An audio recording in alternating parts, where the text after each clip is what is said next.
களங்கிடும் மகனே வருவாயா, இயேசு அழைக்கின்றார்.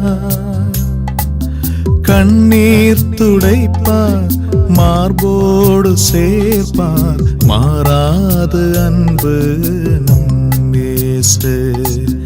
கண்ணீர் துடைப்பார், மார்போடு சேர்ப்பார், மாறாது அன்பு நம் இயேசு. இயேசு கிறிஸ்துக்குள் பிரியமானவர்களே, அருமை ஆண்டவர் இயேசு கிறிஸ்துவின் பரிசுத்தமுள்ள திருப்பெயரிலே நல்வாழ்த்துக்கள். இந்த விடுதலை நிகழ்ச்சி வழியாக நம்மை சந்திக்க செய்த ஆண்டவருக்கு துதியும் தோத்திரமும் கணம் உண்டாயிருக்கட்டும். அன்பானவர்களே, நம்மை படைத்தவரும் பராமரித்து வழிநடத்துவருமாகிய ஆண்டவர் நம்மோடு கூட பேச விரும்புகின்ற காரியங்கள், அந்த விரும்புகின்ற வார்த்தையானது நமக்கு விடுதலை அளிப்பதாக இருக்கிறது, ஆசிருக்கு வழிகாட்டுவதாக இருக்கிறது. எனவே அவருடைய வார்த்தையை கேட்க நாம் கடந்து வரலாம். அன்பான வார்த்தை, இரக்கமுள்ள வார்த்தை, விடுதலை அளிக்கின்ற வார்த்தையை நாம் கேட்க கடந்து வரலாம். அன்பின் ஆண்டவரே, இந்த மாலை வேளையிலே எங்களை முற்றுமாக தாழ்த்தி உம்முடைய சமூகத்திலே கடந்து வருகிறோம். உம்முடைய வார்த்தையை கேட்பதற்காக அவளோடு கூட காத்து கொண்டிருக்கிறோம். ஆண்டவரை, வாழ்வதற்கின்ற வார்த்தை உம்மிடம்தானே இருக்கிறது. அந்த வார்த்தையை எங்களுக்கு தாரும், நாங்கள் வாழ்ந்து வளம் பெற கிருபை செய்திடும். ஆண்டவரை பேசும் உம்முடைய பிள்ளைகள் கேட்கிறோம். ஆமென், ஆமென், ஆமென். பிரியமானவர்களே, இந்த நாளிலே தூய ஆவியானவர் நமக்கு தந்திருக்கிற ஒரு அருமையான ஒரு செய்தி என்ன தெரியுங்களா? ஆண்டவரோடு இணைந்து வாழ்தல். நம்மை படைத்த ஆண்டவரோடு கூட இணைந்து வாழ்தல். அந்த செய்தியை தான் இந்த தெய்வீக திருவிழத்திலிருந்து நாம் இப்பொழுது காண இருக்கின்றோம். தூய ஆவியானவர் தானே நம்மை வழிநடத்தி கொண்டு போய்கொண்டே இருக்கிறார். ஆண்டோடு இணைந்து வாழ்தல் என்று பார்க்கிற பொழுது அது சாதாரண நிலை அல்ல, அது உன்னதமான ஒரு நிலை, உன்னதமான நிலை. அவரோடு கூட இணைந்து வாழ முடியாத நிலை, அவரோடு கூட கடந்து வரலாம்.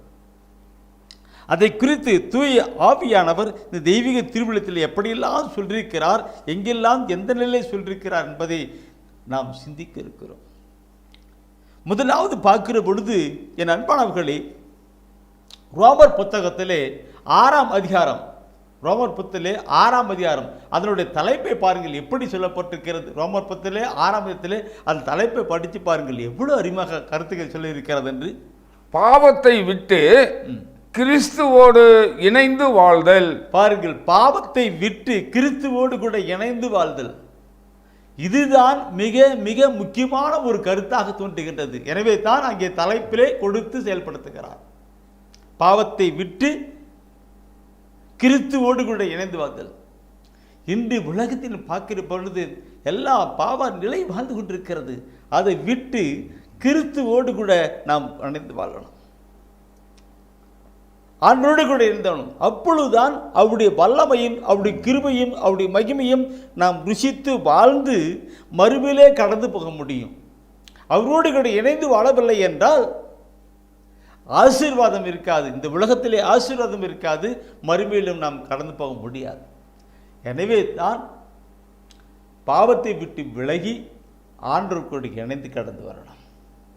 தலைப்பு பாருங்கள், அந்த அதிகாரம் முழுதுமாக நீங்கள் படிப்பில் என்றால் அருமையான ஒரு கருத்து சொல்லப்பட்டிருக்கும். அதிலே நீ தயவு செய்து பார்க்கிற பொழுது அந்த வசனம், அந்த அதிகாரம் முழுதும் பார்க்கும்பொழுது திருமுழுக்கை பற்றி தான் சொல்லப்பட்டிருக்கும். பாவத்தை விட்டு கடந்து வருகிறது, தூய அவிலே கடந்து வருகிறது, அந்த இயேசுவுக்கு கடந்து திருமுழுக்கு சொல்லப்பட்டிருக்கும். அதில் 3வது வசனத்தை படித்து பாருங்கள். 3வது வசனத்தை நாம் பார்க்கிற பொழுது அது சொல்லப்பட்டிருக்கும், திருமுழுக்கினால் கிறிஸ்து இயேசுவோடு இணைந்திருக்கும் நாம், கிறிஸ்து இயேசுவோடு கூட இணைந்திருக்கும் நாம் அனைவரும் அவருடைய சாவிலும் அவரோடு இணைந்திருக்கிறோம் என்பது உங்களுக்கு தெரியாதா? உங்களுக்கு தெரியாதா என்ற கேள்வி குறித்து போட்டு கொடுக்கிறாங்க, கேள்விக்குறி போட்டு கொடுக்கிறாங்க. என் அன்பானவர்களே, நாம் சிந்திக்கணும். நம்முடைய சமூகத்திலே திருமுழுக்கு கொடுக்கிற பொழுது அந்த குழந்தைகளுக்கு அந்த வெண்ணாடையை போடுவார்கள் இல்லைங்களா? வெண்ணாடை போடுவார்கள் குழந்தை மேலே. இந்த வெண்ணாடை மாசுபடியாமல் பரிசுத்தமாய் காத்துக்கொள்ள வேண்டும் என்றும் அந்த மெழுகு திரி பற்ற வைத்து இந்த ஒளி அணைந்து விடாமல் பார்த்துக்கொள்ள வேண்டும். ஞான தாய் தந்தைகளுக்கு, பெற்றோர்களுக்கு, ஞான தந்தைகளுக்கு ஒப்புக் கொடுக்கிறார்கள் இல்லைங்களா? இல்லைங்களா? ஒளி வெந்த வெண்ணாடை கடந்து வருகிறதுன்னு காரணம். இது நமக்கு அந்த திருமுழுக்கு பற்றி நாம் சொல்ல முடியால் நல்ல அருமையான கருத்துக்கள் நிறைய இருக்கிறது. ஆனால் அந்த பார்க்கணும் வெண் ஆடை அணுகிட்டு இருக்கும். இதை நான் நினைக்கிற பொழுது என்னுடைய வாழ்வு, என்னுடைய சகோதரனுடைய வாழ்வு, ஏன் நம்முடைய ஒவ்வொரு வாழ்வு நினைத்து பார்க்கணும். இந்த என்னுடைய வாழ்க்கையை நான் தான் சொல்லணும், ஏன்னா மற்றவங்களை பற்றி சொல்றதுக்கு இல்லை. பாவம் செய்கிற ஒரு மனிதன் கடவுளை விட்டு பிரிந்திருக்கிறான், ஆண்டவரோடு கூட இணைந்திருக்கிறான். என்ன சொன்ன திருமுழுக்கு ஆண்டவருக்கு இணைந்திருக்கிறான். அப்போ ஒரு பாவம் பண்ணுறோன்னு வச்சுக்கல, கேப், இன்னொரு பாவம் கேப், இன்னொரு பாவம் கேப், இப்படியே வாழ்க்கையில் கடந்து போக எங்கே போவாங்க? எங்கேயோ போய்கிட்டு இருக்கிற நிலை, எங்கேயோ போயிட்டு இருக்கு இல்லைங்க. எங்கோ நான் வாழ்ந்தேன், அறியாமல் அலைந்தேன், என் நேசர் தேடி வந்தேன். இதுதான் வாழ்க்கையில் வாழ்கிற பொழுது எங்கேயோ போய்கொண்டிருக்கிறோம். பிரிஞ்சு அவர் என்றும் இருக்குமா இருக்கிறார், ஆனால் நாம் பிரிஞ்சு போயிட்டு இருக்கிறோம். அது ஆனால் ஆண்டவர் இயேசு நம்மை தேடி வந்து இணைத்து கொண்டு வருகிறது தான். அது அப்படின்னு படிக்கிற பொழுது என் அன்பானவர்களே, 11வது வசனத்தை அந்த அதிகாரத்தில் அந்த 11வது வசனத்தை நீ படித்து பாருங்கள். அந்த 11வது வசனத்தில் அந்த கருத்தில் என்ன சொல்லப்பட்டிருக்கிறது அப்படியே கொண்டு வாங்க. 11வது வசனம் என்ன சொல்லுகிறது? நீங்களும் பாவ வாழ்க்கையை பொறுத்த மட்டில் இறந்தவர்கள் கிறிஸ்து இயேசுவோடு கூட இணைந்து கடவுளுக்காக வாழ்கிறவர்கள் என்பதை எண்ணிக்கொள்ளுங்கள். பார்க்கணும், அந்த முன்ன சொல்லப்பட்ட வார்த்தைகள் கிறிஸ்துவோடு திருமுழுக்கினால் கிறிஸ்துவோடு கூட இணைந்திருக்கும் நாம் அனைவரும் அவருடைய சாவில் இருக்கு. அப்போ பாவ வாழ்க்கை பொறுத்த மட்டிலே இறந்து அவருடைய ஆவினாலே மறுபடியும் பிறந்து அவரோடு கூட இணைகின்ற ஒரு கருத்தை தான் அங்கே பார்க்கிறோம். நீங்களும் பாவ வாழ்க்கை பொறுத்த மட்டில் இறந்தவர்கள்,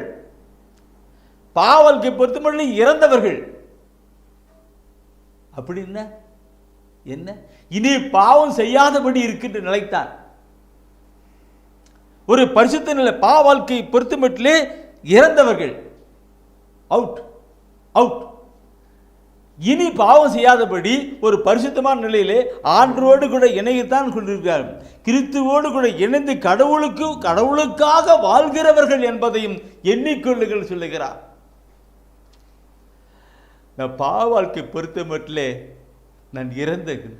எப்படி பாவ வாழ்க்கையில் ஆண்டு போயிட்டு இருந்தேன், ஆனால் ஆண்டவர் இருந்தார். பாவத்தை பற்றி எல்லாம் அறிக்கையிடுகிற பொழுது, மனம் நொந்து அறிக்கையிடுகிற பொழுது, மனம் நொந்து அழுது, ஆண்டவரே நான் பாவை என்று மனம் நொந்து அழுகிற பொழுது, நான் பாவ வாழ்க்கை பொறுத்த மட்டிலே இறந்தவனாக மாறுகிறேன்.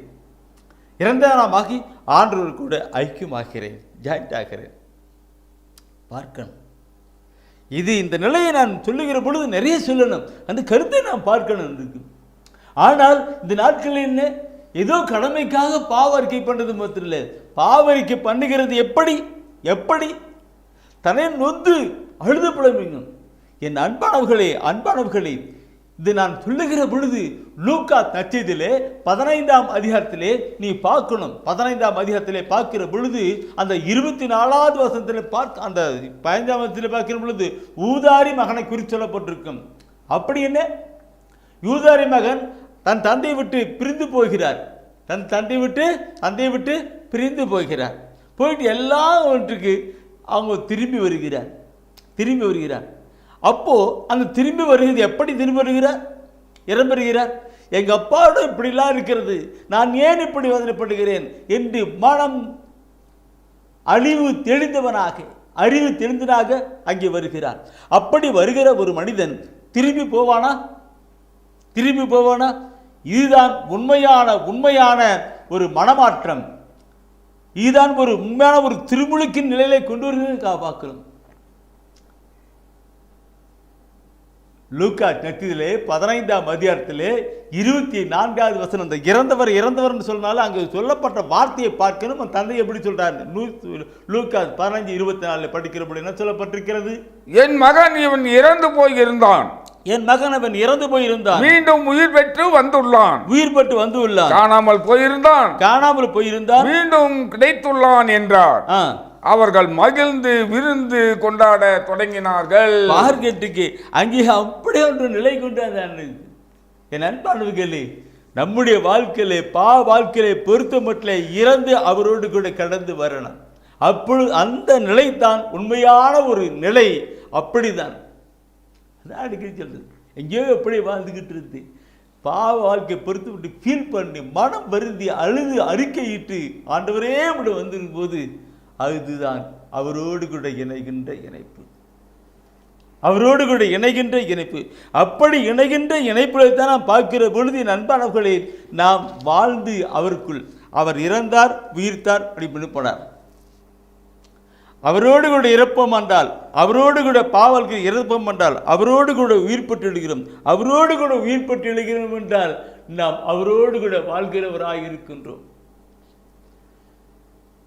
சிந்திக்க வேண்டிய ஒரு கருத்துக்கள் பார்க்கணும். இது நான் சொல்லுகிற பொழுது என் அன்பானவர்களே, அதே ரோமர் புத்தகத்திலே 7ஆம் அதிகாரத்திலே 4வது வசனம், ஒவ்வொரு வசனம் பாருங்க, அந்த வசனத்தில் அப்படியே நீ படிக்கிற பொழுது எப்படி இருக்கும். அந்த 7ஆம் அதிகாரத்திலே 4வது வசனத்தை நீ படித்தினாங்களாக்க அதில் ஒரு கருத்து சொல்லப்பட்டிருக்கிறது. என்ன சொல்லப்பட்டிருக்கிறது? 7ஆம் அதிகாரத்திலே 4வது வசனம் நான் படிக்கலாம். என் அன்பர்களே, நீங்கள் கிறிஸ்துவின் உடலோடு ஒன்றித்திருப்பதால் திருச்சட்டத்தை பொறுத்தமட்டில் இறந்தவர்கள் ஆனீர்கள். அதன் விளைவாக இறந்து உயிருடன் எழுப்பப்பட்ட கிறிஸ்துவோடு நீங்கள் இணைக்கப்பட்டிருக்கிறீர்கள். இவ்வாறு நீங்கள் கடவுளுக்கு ஏற்ற பயன் அளிக்க முடியும். பார்த்தீங்களா? கிறிஸ்துவோடு கூட இணைந்திருக்கிறீர்கள். என் அன்பானவர்களே, வசனத்தை ஒவ்வொன்றும் படித்து கடந்து வருகிற பொழுது அதன் மறை உண்மைகள் எத்தனை அருமையாக இருக்கிறது. அதிலே ஆண்டவர் எந்த அருமையாக நம்மோடு கூட பேசுகிறார் என்று பார்க்கணும். அதான் மனுஷன் அவரோடு கூட இறைந்து கடந்து வருகிற நிலையில இருக்கும். இந்த நிலையை நான் பார்க்கிற பொழுது அந்த சதியே ஒவ்வொரு அவரோடு இணைந்து நீ வாழ்க்கையில் வாழ்ந்தால் நீ அவரோடு கூட இணையவில்லை என்ற அர்த்தம். யூதாரி மகன் உதாரணம். இந்த அதே உதாரணத்தில் எத்தனையோ மக்கள் வாழ்ந்து கொண்டிருக்கிறார்கள். யூதாரி மகனை போல அவுட் ஆஃப் லைன்ல வாழ்ந்துருக்காங்க. திரும்பி பாருங்க, மனம் திரும்பி வாருங்கள். கிறிஸ்து காத்து கொண்டிருக்கிறார். அவரோடு கூட இணைந்து கொள்ளுங்கள். பாவத்தை பொறுத்து மட்டும் இறந்து அவரோடு கூட உயிர் திழிந்து அவரோடு கூட வாழ்கிறவர்களாக கடந்து வாங்க. அதுக்கு தான் இந்த நான் சொல்லுகிற பொழுது ஒவ்வொரு வசன வார்த்தைகளும் தெய்வீக திருவிழத்தில் எப்படிலாம் சொல்லப்பட்டது பார்க்கணும். ஏன் என்றால் நானும் ஒரு காலத்திலே வாழ்க்கையிலே வாழ்ந்து அவரை விட்டு திருமணிக்கப்பட்டவன் தான். ஆனால் வாழ்க்கையில வாழ்த்து அவரை விட்டு விலகி போயிருந்தேன் என்று என் பாவத்துக்காக ஃபீல் பண்ணணும். அப்பொழுது நான் பாவத்தை பொறுத்தமட்டில் இறந்தவனாக அவரோடு கூட மீண்டும் உயிர் பெற்று அவனோடு கூட இணைந்தவனாக இருக்கிறேன். இந்த அவரோடு கூட இணைந்திருக்கிற ஒரு நிலையில் தான் நான் உணர்கிறேன். இந்த வாசத்தை படிக்கிற பொழுது ரோமர் புத்தகத்திலே 6ஆம் அதிகாரத்திலே படிச்சிருந்தீங்களா? 6ஆம் அதிகாரம் சொல்லப்பட்டீங்களா? அப்படியே படுத்தோம். 11ஆம் வசனம் படுத்தோம். அடுத்தது 23வது வசனத்தை நீ படிச்சு பாருங்க. அதில் 23வது வசனத்தை படிச்சு பாருங்க. அது என்ன, அந்த பிற்பகுதி படித்தனா போதும். அந்த பிற்பகுதியில் பார்த்து அதிகமாக கருத்து சொல்லப்பட்டிருக்கும். நம் ஆண்டவர் கிறிஸ்து இயேசுவோடு இணைந்து வாழும் நிலைவாழ்வு. ஆண்டவர் கிறிஸ்துவோடு கூட இணைந்து வாழும் நிலைவாழ்வு. ஓ மை காட், இந்த நிலை வரணும். இந்த நிலைக்கு நாம் கொண்டு வரணும். நம்மோடு கூட இணைந்து வாழ்கின்ற நிலை கொண்டு வரணும். இந்த நிலை இன்றைக்கு என்னன்னு பார்க்கணும். உம்மோடு நான் இருந்தால் உம்மை போல் மாறிடுவேன். ஏசையா உம்மை போல் மாறிடுவேன். இந்த பாடல் என் உள்ளத்திலே கடந்து வருகிறது. பாவத்தின் சாயலில் நான் பிறந்தேன், பரிசுத்தமின்றி நான் அலைந்தேன். என்னையும் தேடி வந்தீரையா, என்னையும் தேடி வந்தீரையா, உம்மோடு ஒன்றாய் இணைந்திடவே, உம்மோடு ஒன்றாய் இணைந்திடவே. இந்த பாடலை நான் பாடுகிற பொழுதெல்லாம் கண்ணீரோடு தான் பாடுவேன். ஏனென்றால் என் கடந்த கால வாழ்க்கை அப்படி, இன்று அவரோடு கூட வாழ்க்கை இப்படி. எனவே தான் நான் அன்பானவர்களை நான் பார்க்கிற பொழுது இந்த வசன வார்த்தையில் நான் சொல்லுகிறது எப்படி தயவுசெய்து நீங்கள் 1 யோவானில் எடுத்து படித்து பாருங்கள். 1 யோவானில் அங்கே ஒரு வார்த்தை சொல்லப்பட்டிருக்கும். 1 யோவானிலே 4ஆம் அதிகாரத்தில் 15வது வசனத்தை பார்க்கிற பொழுது, 1 யோவான் 4ஆம் அதிகாரத்தில் 15வது வசனத்தை பார்க்கிற பொழுது அங்கே சொல்லப்படுகிற வார்த்தை என் உள்ளத்திலே டச்சான தொட்டப்பட்ட வார்த்தை தான். இயேசுவே இறைமகன் என, இயேசுவே இறைமகன் என ஏற்று அறிக்கையிடுபவரோடு கடவுள் இணைந்திருக்கிறார். அவரும் கடவுளோடு கூட இணைந்திருக்கிறாங்க. ப்ளீஸ் எல்லாரும் பைபிள் வச்சிருக்கிறீங்க, பார்க்குறீங்க தானே? திருப்பி ஒரு வாட்டி எடுத்து படிக்கல, எல்லாம் விரல வச்சிருக்கிறீங்க, எல்லாம் குறிச்சிக்கிடுங்க. இன்னொரு வாட்டி படிச்சு பாருங்க என்ன சொல்லுகிறது. இயேசுவே இறைமகன் என ஏற்று அறிக்கையிடுபவரோடு கடவுள் இணைந்திருக்கிறார். அவரும் கடவுளோடு கூட இணைந்திருக்கிறாங்க. பார்க்க வசனத்துக்கு இன்னைக்கு நான் இயேசுவை பற்றி அறிக்கிறேன் என்றால் வாழ்க்கையில் வாழ்கிற பொழுது அறிவிக்க முடியாது. பாவ ஜீவத்திலே வாழ்கிற பொழுது அறிவிக்க முடியாது. எதிர்மறை மனம் திரும்பி வருகிற பொழுதுதான் அவரை பற்றி அறிவிக்க முடியும். அந்த இயேசு மரித்தார், உயிர்த்தார், வாழ்கின்றார் என்று அறிவிக்க முடியும். ரட்சதி பணியிலே அநேக ஜபக்கை என்னோட சொல்லுவாங்க, ஜபம் பண்ணு பிரதர், ஜபம் பண்ணுங்க சொல்லுவாங்க. என்னோட பிரேயர் டீம் கிட்ட ஜபம் பண்ண சொல்லுவாங்க. நான் அவர்களுக்கெல்லாம் சொல்லுவது இல்லைன்னா, ஆண்டவராக இயேசு கிறிஸ்து மரித்தார், உயிர்த்தார், வாழ்ந்து கொண்டிருக்கிறார்னு நீங்க நம்புங்க. ரோமர் 10 குறிச்சுக்கிடுங்க, படிக்க வேண்டாம். எல்லாம் எழுதுறீங்களா? குறிச்சுக்கிறீங்களா? குறிங்க. ரோமர் 10ஆம் அதிகாரத்தில் 9-10 வசனம். 9-10 வசனம். இயேசுவே ஆண்டவர், அவர் மரித்தார், உயிர்த்தார், வாழ்கிறார் என்று உள்ளத்திலே விசுவசித்து வாயிலே அறிக்கையிடுகிறவர்கள் மீட்பு பெறுவார்கள் சொல்லப்பட்டிருக்கும். உள்ளத்திலே விசுவசித்து வாயிலே அறிக்கையிடுகள் மீட்பு பெறுவார்கள் சொல்லியிருக்கும். இல்லைங்களா? அந்த கருத்தை பார்க்கணும். இந்த நாளிலும் அப்படிப்பட்ட ஒரு நிலையிலே கடந்து வருகிற பொழுதுதான் அவருக்கு இயேசு மரித்தார், உயிர்த்தார், வாழ்ந்து கொண்டிருக்கிறார் என்று சொல்ல முடியும். வாழ்க்கையில் வாழ்க்கை சொல்ல முடியாது. மாறாக பாவத்துக்காக மனவருந்தி பாவத்தை பொறுத்தமட்டில் இறந்து அவரோடு கூட உயிர்த்து அவரோடு கூட வாழ்கிற பொழுதுதான் அவரை பற்றி சொல்ல முடியும். நான் இதை சொல்லுகிறேன் என்றால் என் அன்பானவர்களே, உண்மையாக அடிக்கடி நானும் சகோதரன் பேசிக்கிற பொழுது எங்கெல்லாம் நற்செய்தி அறிவிக்கப்படுகிறதோ, இதில் மார்க்கில் 16ஆம் அதிகாரம் 20 சொல்லும், எங்கெல்லாம் நற்செய்தி அறிவிக்கப்படுகிறதோ அங்கெல்லாம் ஆண்டவரும் உடனிருந்து அரும் அடையாளங்களால் அரும் செயல்களை செய்கிறார்.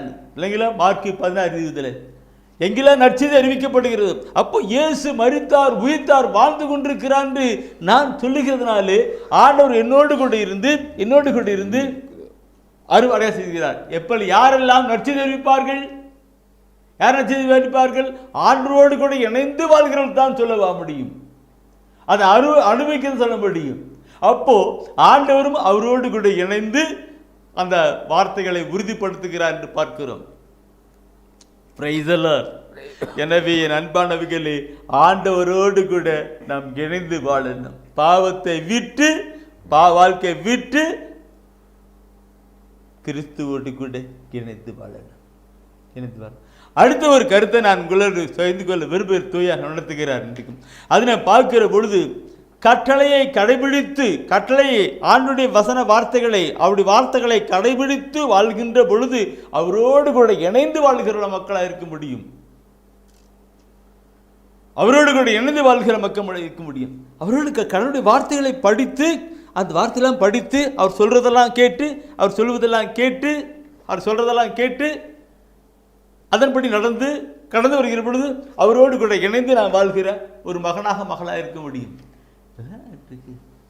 கடவுளுடைய வாற்றட்டளைகளை கடைபிடித்து இணைந்து வாழ்கிறதை பார்க்கிற பொழுது ஹோலி ஸ்பிரிட், த ஹோலி ஸ்பிரிட், த ஹோலி ஸ்பிரிட். 1 யோவானிலே 3ஆம் அதிகாரத்திலே 24வது வசனம். 1 யோவானிலே 3ஆம் அதிகாரத்திலே 24வது வசனம் ஒரு வார்த்தை சொல்லியிருக்கும். கடவுளுடைய கட்டளைகளை கடைபிடிப்பவர் அவரோடு இணைந்திருக்கிறார். கடவுளும் அவரோடு இணைந்திருக்கிறார். கடவுளும் அவரோடு கூட இணைந்திருக்கிறார். அண்ணா, அக்கா, தம்பி, தங்கச்சி, என்ன சொல்லுகிறது வார்த்தை? கடவுளுடைய கட்டளைகளை கடைபிடித்து வாழ்கிறவர்கள் அவரோடு கூட இணைகிறார்கள், அவரோடு கூட இணைந்து வாழ்கிறார்கள். அவரும் அவரோடு கூட இணைந்துகிறார். பார்க்கணும் இருக்கும் இந்த நிலை. இல்லைங்க, மக்களுக்கு இறைவசன வார்த்தைகளை கடைபிடிக்கணும். கடைபிடிச்சா, கட்டளை கடைபிடித்தால் பாவம் இராது. கட்டளை மீறுவதே பாவம். கட்டளை கடைபிடிப்பது அவரோடு கூட இணைந்து இருக்கிறது. கடவுளுடைய கட்டளை கடைபிடிப்பவர் ஒரு பரிசுத்தமான நிலையை வருகிறார்கள், அவரோடு கூட இணைந்திருக்கிறார். ஆண்டவரும் அவரோடு கூட இணைந்திருக்கிறார் என்கிற ஒரு வார்த்தையா இருக்கிறது. இந்த ஒவ்வொரு வசன வார்த்தைகள் சிந்தித்து பார்க்கணும். நான் சொல்லுகிற பொழுது என் அன்பாளர்களே, தூய ஆவியானவர் உணர்த்துகின்ற நிலையிலே நான் இறைவசன வார்த்தைகளை சொல்லித் தந்து கொண்டிருக்கிறேன். யோவான் திருமுகத்தில் படிச்சீங்க இல்லையா? அதே யோவான் தன்னுடைய நற்செய்தியில் சொல்லுவார். அதே யோவான் தன் நற்செய்தியில் சொல்லுவார். 13ஆம் அதிகாரத்திலே யோவான் 13ஆம் அதிகாரத்திலே அவர் சொல்வார். 34-35 வசனத்தில் பாருங்க. 34-35 வசனத்தில் அவர் சொல்றது என்ன பாருங்க, என்ன சொல்றான்ட்டு, ஒருவர் மற்றவரிடம் அன்பு செலுத்துங்கள் என்னும் புதிய கட்டளையை நான் உங்களுக்கு கொடுக்கிறேன். நான் உங்களிடம் அன்பு செலுத்தியது போல, நான் உங்களை அன்பு செய்தது போல நீங்களும் ஒருவர் மற்றவரிடம் அன்பு செலுத்துங்கள்.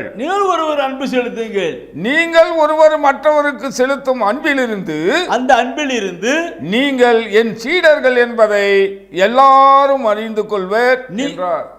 நீங்கள் என்னுடைய சீடர்கள், என்னுடைய பிள்ளைகள், என்னுடைய மக்கள், என்னுடைய ஜனம் என்று எல்லாரும் அறிந்து கொள்ளான்னு சொல்லப்பட்டிருக்கிறது. அன்பே கடவுள் என்ற அன்புக்கு ஈடேது சொல். அன்பு, நீ அன்பு செய், அப்பொழுது நீ யாருடைய மகன் என்று மக்கள் அறிந்து கொள்வார்கள். கருத்துக்கள் இல்லையா? கடவுள் அந்த புதிய கட்டளை கொடுத்து நான் சொல்லுகிற கட்டளை, அந்த கட்டளையை கடைபிடிக்கணும். அந்த கட்டளையை கடைபிடித்து நாம் கடந்து வருகிற பொழுது நாம் அவரோடு கூட இணைந்திருக்கிறோம். அவருடைய மகளாக இருக்கிறோம். அவருடைய சீடசியாக நாம் இருக்கிறோம் என்று அங்கே வார்த்தைகள் கடந்து போகிறது. இந்த யோவான் நற்செய்தியிலே 13ஆம் அதிகாரத்திலே 34-35 வசனம் படித்தோம்.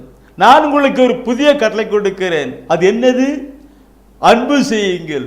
அன்பு செய்கிற பொழுது என்னுடைய பிள்ளைகளாக இருப்பேன்னு சொன்னார். பிள்ளைகளா அன்பு செய்யணும். அவருடைய கட்டளை அதுதான், அன்பு செய்வென்ற கட்டளை தான். பைபிளில் பார்ப்போம்னா திருச்சட்டம் முழுமைக்கு 2 கட்டளை அடங்கியிருக்கும். ஒன்று அவரை அன்பு செய்யணும், 2 மற்றவர்களை அன்பு செய்யணும். அன்பு செய்யணும், அதுதான் கட்டளை. அவருடைய கட்டளை கடைபிடிக்கிற பொழுது அவரோடு கூட இணைந்து இருக்கிறோம். ஏன்? கட்டளையை மீறுவது பாவம், அவுட். கட்டளை கடைபிடிப்பது அவரோடு கூட இணைந்து வாழ்கிற ஒரு வாழ்க்கை. இதை நான் நினைத்து பார்க்கணும், நம்முடைய நிலையிலே பார்க்கணும். சரி, இதை நான் சொல்லுகிற பொழுது தூயான் உணர்த்துகின்றதானபடி அந்த 1 யோவான் முன்ன திருமுகத்தில் படிச்சிங்க தானே, 1 யோவான் திருமுகத்தில் படிச்சிங்க தானே, 3ஆம் அதிகாரத்தில் 24ஆம் வசனத்தை படிச்சிங்க தானே, அதே 1 யோவான்ல நீங்க தயவு செய்து 2ஆம் அதிகாரத்தில் வார்த்தை தூயான் உணர்த்துறதான் புதிய கட்டளையும் சொல்லப்பட்டிருக்கு. கட்டளையும் சொல்லப்பட்டதுனால அங்கே வருது. 1 யோவான்ல 2ஆம் அதிகாரத்தில் 5-6 வசனத்தை நீ பார்ப்பீங்களன்னா அங்கே சொல்ற பாருங்க. அவரது வார்த்தையை கடைபிடிப்பவரிடம், அவருடைய வார்த்தையை கடைப்பிடிப்பவரிடம் கடவுளின் அன்பு உண்மையாகவே நிறைவடைகிறது. கடவுளுடைய அன்பு, தெய்வீக அன்பு உண்மையாகவே நிறைவடைகிறது. நாம் அவரோடு இணைந்து இருக்கிறோம் என அதனால் அறிந்து கொள்ளலாம். நாம் அவரோடு கூட இணைந்திருக்கிறோம் என்பதை அதனால் அறிந்து கொள்ளலாம். அவரோடு இணைந்திருப்பதாக கூறுவோர், அவரோடு கூட இணைந்திருப்பதாக கூறுகிறவர்கள் அவர் வாழ்ந்தவாறே வாழ கடமைப்பட்டவர்கள். பார்க்கணும், வசனம் எப்படியெல்லாம் தெய்வீக திருவிழத்திலே வாழ்ந்தவருடைய வார்த்தை எப்படியெல்லாம் சொல்லப்பட்டிருக்கிறது, நாம் எப்படி வாழ்ந்து கொண்டிருக்கிறோம். மக்கள் இறைவசன வார்த்தை சொல்லுகிறது. எனக்கு என்னுடைய செய்தியில் எல்லாம் இறைவசன வார்த்தையில் அடிபடுவது கொண்டு இருக்கு. என்ன சொல்லி பார்க்கணும், எனக்கு அன்பு செய்தா சொல்லுகிற அப்படி அவர்களோடு கூட இணைந்திருக்கிறோம் சொல்லப்பட்டிருக்கு. இணைந்திருக்கிறான். மை காட் ஜீசஸ், கடவுளோடு கூட இணைந்து வாழ்கிற நிலையிலே நாம் செயல்படணும். கட்டளை கடைபிடிக்கிறது நான் கட்டளை கடைபிடிக்க இப்படி தான் வாழ்ந்துட்டு இருக்கோம். அன்பு செய்யறதான் கட்டளை கடைபிடிக்கிற ஒரு நிலை. இன்னைக்கு பாத்திராக்க சண்டை, சச்சரவு, பிரிவினை, பிளவு இப்படிலாம் போயிட்டு இருக்கு. அப்போ கடவுளுடைய நிலையில எங்க இருக்க முடியும்? எப்படி இணைந்திருக்க முடியும்? எப்ப நீ சண்டை போடுற, சச்சரவு பண்ற, பிரிவு பண்ற, பகைமை இருக்கிறது அப்படின்னாக்க போயிட்ட எங்கேயோ தூரம் போயிட்டு அவரோடு கூட இணையல. எனக்கு என்னைக்கு பாவத்தை இட்டு மனம் வருந்தி அவர் இருக்கிற நிலையில கடந்து வந்து அவர் கொடுக்கிற தெய்வீக அன்பிலே வாழ்கிறையோ அப்பொழுது நாம் அவரோடு கூட இணைந்து வாழ்கிற நிலை. இல்லை என்றால் இல்லை, நான் சொல்லவில்லை. தெய்வீக திருவிழத்திலே ஆண்டவர் சொல்லுகின்றார். தெய்வீக திருவிழத்திலே ஆண்டவர் சொல்லுகிறார். என் அன்பானவர்களே, அந்த யோவான் 12 சீடர்கள் யோவான் அவருடைய அன்பின் சீடராக இருந்தார் நினைக்கணும், இல்லைங்களா? எல்லாரும் அன்பின் இருக்கு. ஆனால் ஒரு ரொம்ப தெளிப்பட்ட அன்பு இருக்கும். அந்த யோவான் தான் இந்த அன்பை பற்றி அதிகமாக சொல்லி யூட்டிலைஸ் பண்ணிருக்கிறத நான் உணர்றேன், தூய அதில் உணர்றேன். அந்த 1 யோவான் நீ படிச்சிங்க தானே, அந்த 3ஆம் அதிகாரத்தில் 24ஆம் வசனம் படித்தானே, அது அந்த வசனத்தில் அப்படியே நீ படிச்சு அந்த அதிகாரத்தில் படிச்சுனாக்க 4ஆம் அதிகாரத்தில் 12வது வசனம், 4ஆம் அதிகாரத்தில் 12வது வசனம், அதில் இதே கருத்தை தான் அங்கே ரிகார்ட் பண்ணி சொல்லுகிறார். கடவுளை எவரும் என்றுமே கண்டதில்லை. நாம் ஒருவர் மற்றவரிடம் அன்பு கொண்டுள்ளோம் என்றால் கடவுள் நம்மோடு இணைந்திருப்பார். கடவுள் நம்மோடு கூட இணைந்திருக்கிறார். அவரது அன்பு நம்மிடம் நிறைவு பெறும். அவருடைய அன்பு நம்மிடம், நாம் ஒருவர் மற்றவரிடம் அன்பு கொண்டுள்ளோம் என்றால் கடவுள் நம்மோடு கூட இணைந்திருப்பார்.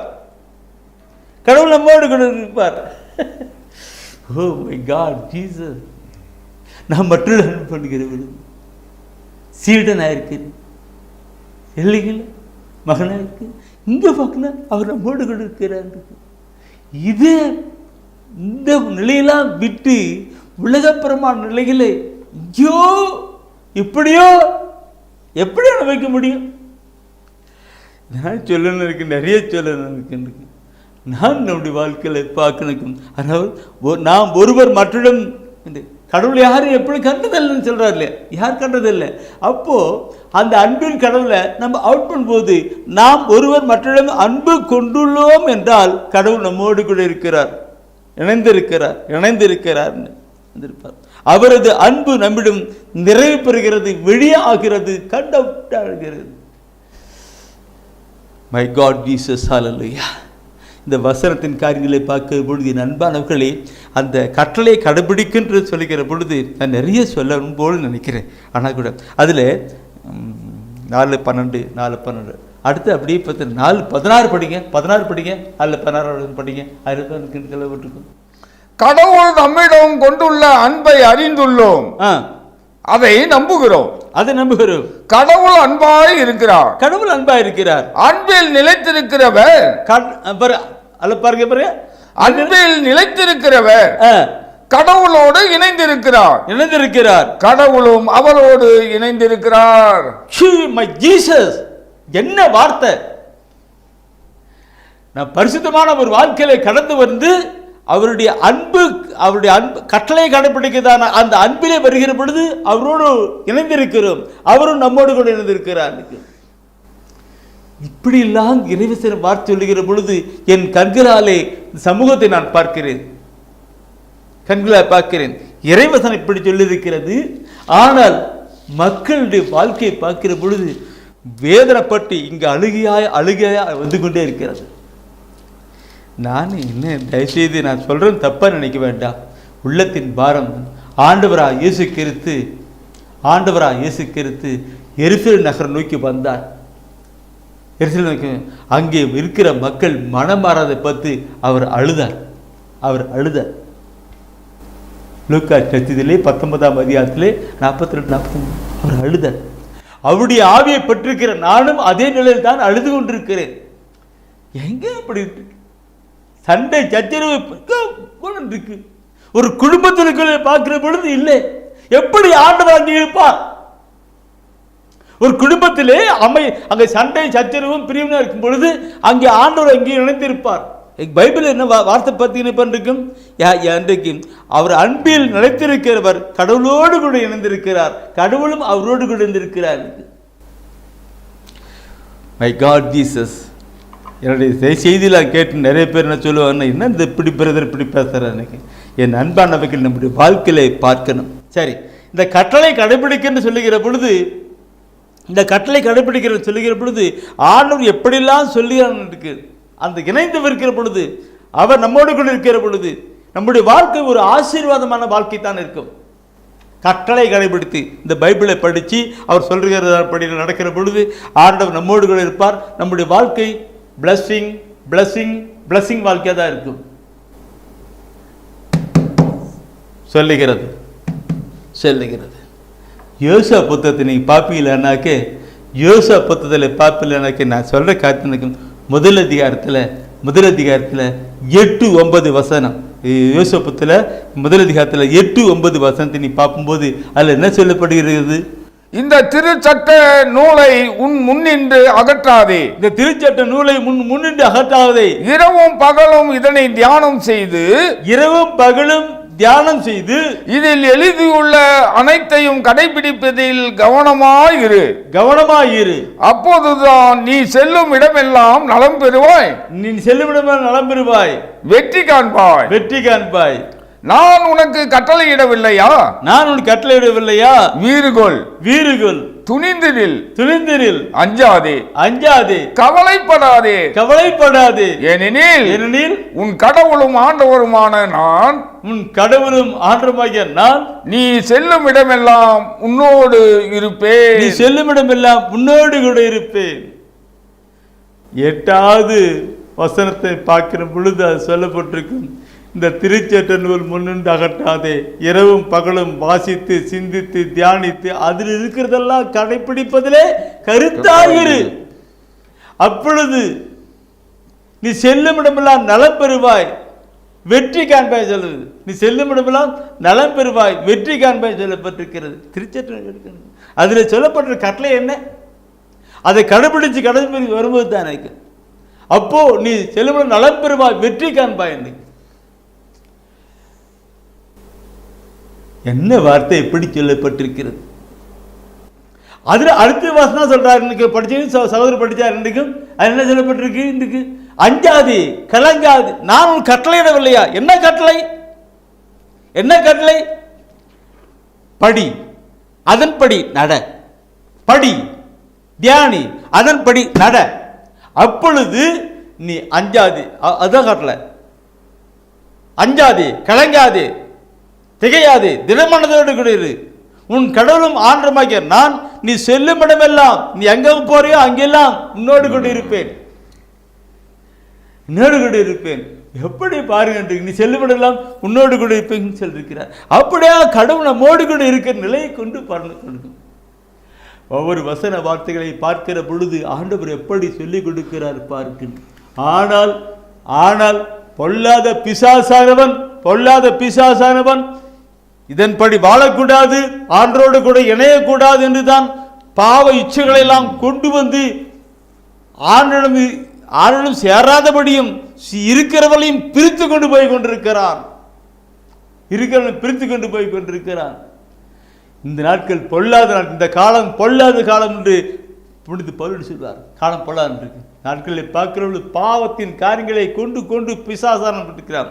பைபிளை படிக்கூடாதபடி பிசாசு இழுத்து கொண்டு போய் கொண்டே இருக்கிறான். இறைவசன வார்த்தையை கேட்டு கடைபிடிக்காதபடி பிசாசு இழுத்து கொண்டு போய் கொண்டே இருக்கிறான். இந்த ஆண்டோடும் ஒன்று சேர விடுவதில்லை, சேருகிறவர்களையும் இருக்கிறவர்களையும் இழுத்து கொண்டு போய் கொண்டிருக்கிறான். எனவே தான் புனித பேதுரு சொல்லுகிற போது, தெளிந்த மனதோடு கூட விழிப்பாயிருங்கள், அழகையானவர் யாரை விழுங்கலாம் என கர்ஜிக்கும் சிங்கம் போல காத்து கொண்டிருக்கிறான் என்று சொல்றார்.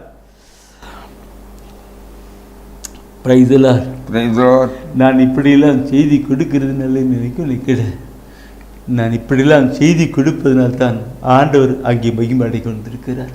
இந்த ஊழியத்தின் பாதை நான் பெருமை சொல்லப்படவில்லை. அநேக ஆத்துமாக்கள் அவர்கள் கொண்டு வருகிற காரியமாக இருக்கிறபடினாலே ஆண்டவர் ஊழியத்தையும் ஒவ்வொரு நிலையும் ஆசிரித்துக் கொண்டிருக்கிறார். அவருடைய பாதையில கடந்து போகணும். முதலாவது பார்த்தோம் பாவத்தை விட்டு, பாவத்திற்கு மரித்து, பாவாழ்க்கையை பொறுத்தமிட்டு எல்லாத்தையும் விட்டு கடந்து அவரோடு கூட கடந்து வாங்க, அவரோடு இணைந்து கொள்ளுங்க. அதுக்காக காத்திருக்கிறார். விண்ணகம் விட்டு மண்ணகம் வந்து நமக்காக பாடுகள் பட்டு மறித்து வீத்து வாழ்ந்து கொண்டிருக்கிறார். பாவில் இணைந்து கொள்ளுங்கள். இரண்டாவது பார்த்தோம் என்ன சொல்றீங்க? அவருடைய கட்டளை கடைபிடித்து கடந்து வருகிற பொழுது, அவருடைய அன்பின் செயல்பாடுகள் வெளியாகிறது. அந்த அன்பின் செயல்பாடுகளினாலே அவரோடு கூட நாம் இணைகிறோம் என்று பார்க்கிறோம். கட்டளை கடைபிடிக்கணும். கட்டளை தெய்வீக திருவிழத்தில் அவர் சொல்ல கட்டளைகள் அன்பு என்று கேட்டுத்தான். அந்த அன்பு செய்கிற பொழுது கட்டளை கடைபிடிக்கிறதா இருப்போம். கட்டளை கடைபிடிக்கிற பொழுது அன்பு செய்கிறதா இருப்போம். அப்பொழுது அவரோடு கூட இணைந்து வாழ்கிற இருக்கும். அன்பு செய்கிற பொழுது நாம் அவரோடு கூட இணைகிறோம். அவர் நம்மோடு கூட இணைகிறார். அவர் நம்மோடு கூட இருக்கிறார். நாம் அவருக்குள்ளாக அவர்களெல்லாம் ருசித்து மகிழ்ந்து கடந்து போகிறவர்களாக இருக்க முடியும். நான் சொல்லுகிற பொழுது ஒரு சின்ன ஒரு சாட்சி நான் சொல்ல நினைக்கிறேன். சின்ன ஒரு சாட்சியம் இன்னைக்கு ஆண்டுடைய மகிமைக்காக. என் அன்பார்களே, இந்த வழிபாட்டு கூட்டத்தில் ஒரு சகோதரர் வந்தார். அவரு கிறிஸ்துவில பாரம்பரிய கிறிஸ்துவ ஜீவிதம் வாழ்கிறவர் தான். கோயிலுக்கு போவார், தவறாம கோயிலுக்கு போவார், அழைத்து போவார், திருப்பலியெல்லாம் போவார், வருவார், திரும்ப பண்ணிட்டுப்பார். ஆனால் அப்படி வாழ்க்கையில் நிம்மதி இல்லை, சந்தோஷம் இல்லை, பலவிதமான இடர்பாடுகள். அதனால ஒரு நாள் ஒரு ஆலோசனைக்காக கடந்து வந்தார். நான் சொன்னேன், பிரதர், தவறாம கோயிலுக்கு போகிறத நான் பார்த்துருக்கிறேன், இறைவா கோயிலுக்கு போகிறத பார்த்துருக்கிறேன், நான் ஜெபிக்கிறத பார்த்துறேன். ஏன் உங்களுடைய வாழ்க்கையில் நிம்மதி இல்லைன்னு சொல்கிறீங்க, சந்தோஷம் இல்லை சொல்கிற, பல பிரச்சனை சொல்கிறீங்க, நோயின்னு சொல்கிறீங்க, எல்லாம் அழுறீங்க, ஆளுறீங்க. அதுதான் தெரியல பிரதர், நான் என்ன பாவம் பண்ண எனக்கு தெரியல. என்ன பாவம் பண்ணவா? என்ன பாவம் பண்ண இருக்கு? நீங்கள் பாவரிக்கை செய்தி எவ்வளோ நாள் ஆச்சுன்னு கேட்டேன். நீங்கள் பாவரிக்கை பண்ணி எவ்வளோ நாள் ஆச்சு கேட்டேன். அப்படி தலை தென்னார். தவக்காலம் வந்தது, பாவர் பண்ணுங்க வந்துச்சு, நான் போனேன். இன்னைக்கு பாவரிக்கை பண்ணி எப்படி பண்ணிட்டு இருக்கு? இதுவும் அந்த காலத்தில் சொல்லிக் கொடுத்த பாவரிக்கை கிடையாது. அது மனப்பாட சொல்ல கிடையாது, உள்ளத்தில் பீல் பண்ணி மனம் வருந்தி சொல்லணும். அப்போ இப்போ நீ செஞ்ச பாவத்தெல்லாம் அது காட்டி கொடுப்பு தான் இந்த இறைவசன வார்த்தை. படி, அப்போ தவறு என்னென்று காட்டி கொடுக்கும், நீ எங்கே இருக்கிறாய் என்று காட்டி கொடுக்கும், எந்த வழியிலே போய் கொண்டிருக்கிறாய் என்று காட்டி கொடுக்கும்னு திருப்பாடலை பார்க்கிறோம் அல்லவா, நாம் போகிற பாதையை காட்டுகிறது இந்த இறைவார்த்தைங்கிற வெளிச்சம். அவங்க நான் சொல்ல சொல்ல அந்த மனுஷன் அப்படியே மோசமாயிட்டான். அப்புறமேல அவருக்கு சகோதரனுக்கு என்னை விட ஒரு 8-9 வயசு குறைவாக இருப்பார். அவர்கிட்ட இந்த ஒரு பைபிளை கொடுத்து போய் படிப்பான்னு சொன்னாங்க. அவர் பைபிள் எடுத்து அப்படி வச்சு மட்டும் போனார். அப்படி மாத்திரம் இல்லை, படி. என் அன்பானவர்களை அந்த சகோதரனை படித்து கொண்டு போனாக்க அதுக்கு பிற்பாடு நல்ல ஒரு பாவரிக்கை தான். அந்த பாவரிக்கை டச் செய்யும். அப்புறம் பைபிளை படிக்க படிக்க படிக்க அதெல்லாம் இறவிட்டு அவரோடு கூட இணைந்து கொண்டார். இன்றைக்கு அவனுடைய வாழ்க்கையில் பார்த்தனாக்க அகத்தின் அழகு முகத்தில் தெரியும். நான் சொல்ல இருக்கேன், எப்படிப்பா இருக்கிற? ஐ எம் ஹாப்பி, நான் மகிழ்ச்சியாக இருக்கிறேன், இன்றைக்கு சந்தோஷம் இருக்கிறேன். என் அன்பானவர்களை கடவுள் தருகின்ற வார்த்தை இப்படிதான். இதை பற்றி நான் சொல்ல நிறைய சொல்ல இருக்கேன். இதை சொல்லுகிற பொழுது அடுத்த ஒரு கருத்து நான் சொல்ல இருக்கும். ஆவியின் கணிதரும் வாழ்விலே அவரோடு கூட இணைந்திருக்கணும் சொன்ன. ஆவியிலே கணிதந்து அவரோடு கூட இணைந்திருக்கணும். அந்த வார்த்தை நான் சொல்லுகிற பொழுது யோவான் 15ஆம் அதிகாரம் 4வது வசனத்தை படிங்க. 4வது வசனத்தை படிங்க. அது என்ன சொல்லுகிறது? யோவான் 15:4 என்ன சொல்லுகிறது? அதில் பார்க்கணுட்டுக்கு, நான் உங்களோடு இணைந்து இருப்பது போல, நான் உங்களோடு கூட இணைந்து இருப்பது போல நீங்களும் என்னோடு இணைந்து இருங்கள். நீங்களும் என்னோடு கூட இணைந்திருங்கள். கொடி திராட்சை செடியோடு இணைந்து இருந்தால் அன்றி தானாக கனி தர இயலாது.